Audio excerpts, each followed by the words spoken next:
These folks are pastors and healers to leaders. That's what they do. They wouldn't say that, but that's what I know. That's what they've done for all these years. And now they're working on a place and a space for folks who can come and have a respite and find some peace. And so I'm grateful for their putting this thing together.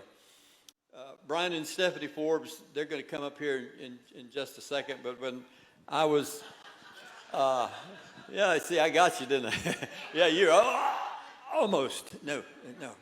You can come up, mosey on up. It's okay. Come on up. Brian, Stephanie, come on. Give them a little hand while they're coming.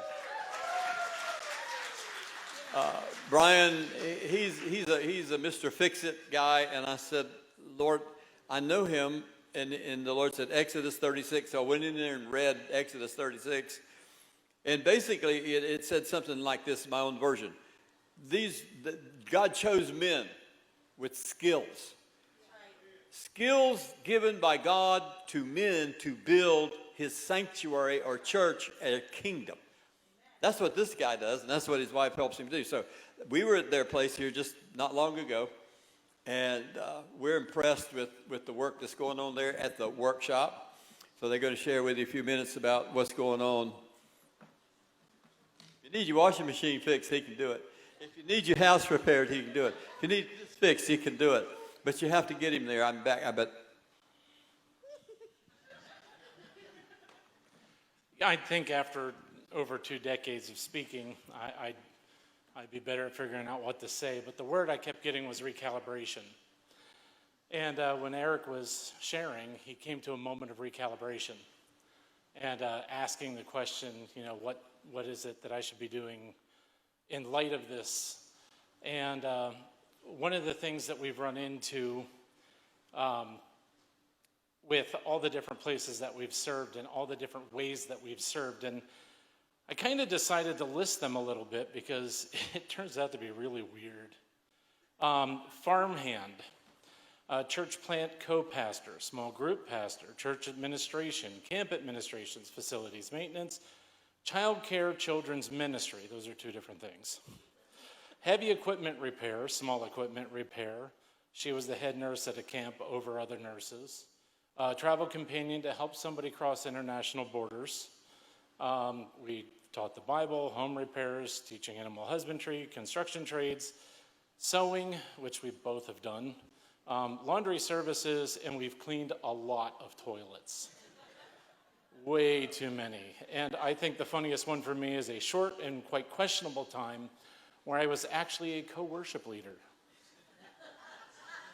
I still don't get that one. Any place, anytime God has put us someplace, he has gifted us with what we needed to serve in that location. And we always knew that God actually had called somebody else to fill that position, and we were filling in the gap, perhaps because somebody hadn't recalibrated. And in other cases, we helped the recalibration process and taught them and brought them into the positions. And all this time has prepared us to have insight into ministry leaders' lives. And when I say ministry leaders, I mean it could be worship leaders, small group pastors, camp directors, facilities maintenance at camps or churches. I mean, these are people who are sacrificing and giving their life over to God in these locations to serve him. And sometimes they just need to take a moment away. And you may not, most people don't do this, but whenever you go from one location to another in your car that's a distant like 1,000 miles, you're really supposed to recalibrate the compass. And you do that by pushing a button and then driving in circles to the clockwise, driving in circles counterclockwise. It's taking a moment to recalibrate so that it points true north. It points in the direction that you really need to be going. Anyway, 4 years ago, we had moved into a God gift. We're together, we're partnering to pay for it. But it's about 4,000 square foot. It's 18 acres that we have to steward.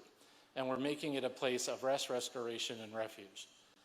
And I have been questioning whether or not it should continue to be thought of as workshop, but at least for me, that's how God calibrated me to get moving in the direction of doing this, but maybe the name's pending. I keep getting pushback on it.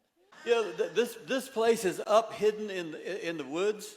Their place is it's a peaceful place.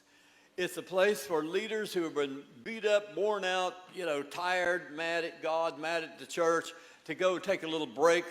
And where are you going? They're going to the workshop.